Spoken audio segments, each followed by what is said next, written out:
আমার নাম মাইমুল আহসান খান। আমি অত্যন্ত বেদনার সাথে অত্যন্ত দুঃখের সাথে লক্ষ্য করেছি এইটি 7টি কলেজকে যেইভাবে হেনস্থা করা হয়েছে।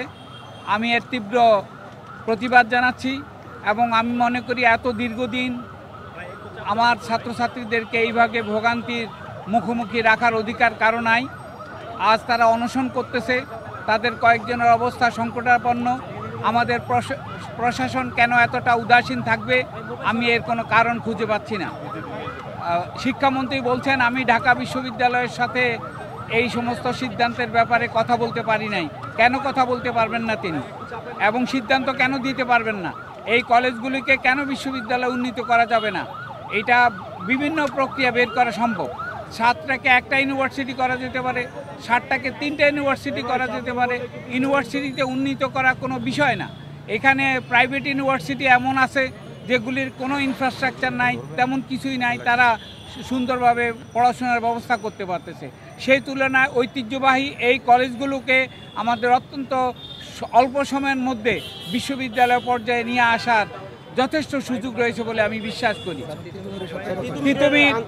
তিতুমির ছাত্রছাত্রীরা যে আন্দোলন করতেছে, এই আন্দোলনের সাথে আমি সম্পূর্ণ একমত এবং তিতুমিরকে একটি বিশ্ববিদ্যালয়ে রূপান্তরিত করার জন্য আমি আকুল আহ্বান জানাচ্ছি এবং আমি প্রশাসনকে এখানে এসে ছাত্রদেরকে অনশন ভঙ্গ করানোর ব্যবস্থা করার জন্য অনুরোধ জানাচ্ছি। আমি জোর দাবি জানাচ্ছি যেন তিতুমিরকে বিশ্ববিদ্যালয় পর্যায়ে উন্নীত করা হয়। আর যারা এখানে উদাসীনতা দেখাচ্ছে, জাতির প্রতি অবজ্ঞা দেখাচ্ছে, ছাত্র সমাজের প্রতি অন্যায় অবিচার হতে দেখলে যাদের মন কাঁপে না, তারা আমি মনে করি এই বিপ্লবকে ধারণ করে না। আর এই ছাত্ররা যেহেতু বিপ্লব এনে দিয়েছে, আমাদেরকে কথা বলার স্বাধীনতা এনে দিয়েছে।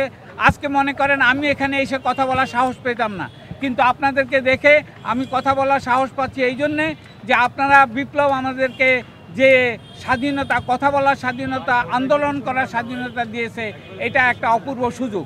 এই সুযোগকে ব্যবহার করে জাতিকে উন্নততর অবস্থায় নিয়ে যাওয়ার জন্য শিক্ষা ব্যবস্থার কোনো বিকল্প নাই।